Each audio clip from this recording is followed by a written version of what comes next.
And you said in our when we were kind of pre-briefing, it's important to have a North Star. So maybe tell us a little bit about what does that North Star mean when it comes to M&A?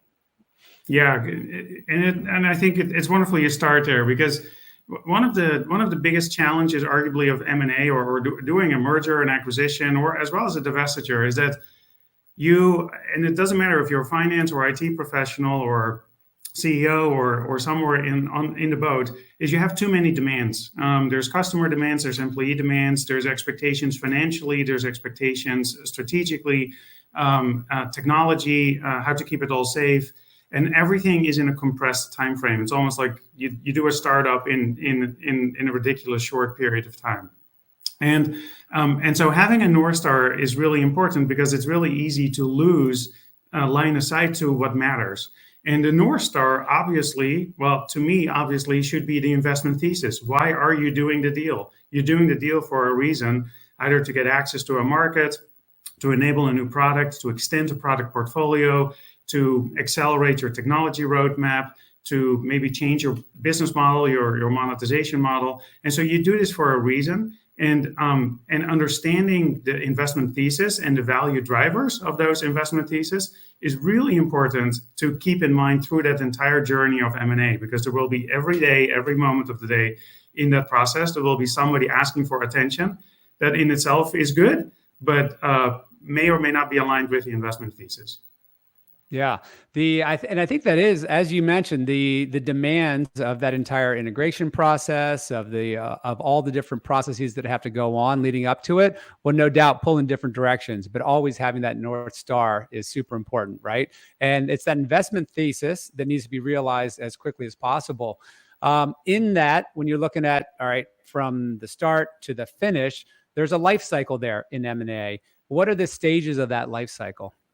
Yeah, broadly speaking, there are 5 phases in every deal. The first one is, we call it M&A strategy. It's the make or buy decision, or sell, right? If you have a business that doesn't add any more to the core value and your mission of your company. And once you make that decision to do a transaction, then the second phase is, when you're on the buy side, is target screening. It's like you make a long list and a short list, but trying to find the right target company that fits that need to meet your financial and strategic objectives. The third phase, and this is typically all done with like a few people, right? And then the third phase, you get a few more people involved, but still very small, is diligence. So due diligence tends to focus on financial diligence, tax diligence, so understand financial risk, the history, but also the future projections. With commercial diligence, is this the right target, the right product set, the right customer set, market access? But technology actually plays an important role in that. We call it operational diligence, and a lot of that is about understanding the scalability. Well, initially, what is the infrastructure of the target? Is it scalable? How does it map to our infrastructure? What set of applications, core applications, do they have? What is business? What's IT core applications? What is the cybersecurity situation? And that's the diligence phase. That's all focused on, can we agree to the right price and the right target to get the deal done. Once you have the deal, you get what we call day zero. That's the moment of announce. Not unimportant. We wrote a book about it called The Synergy Solution. One of the things we found is that a lot of times deals get sort of announced quickly with a memo, but actually that's a moment that investors and customers, as well as employees, really start to pay attention, because it's the first time they hear about it. And they start to think, is this a good thing or a bad thing for me? So it's a really important moment at day one. Day zero. Then you go from day zero to day one, which is the period from announce to close. Sometimes that's really short. Sometimes day zero, day one, for very small deals, tech and tele deals can be the same.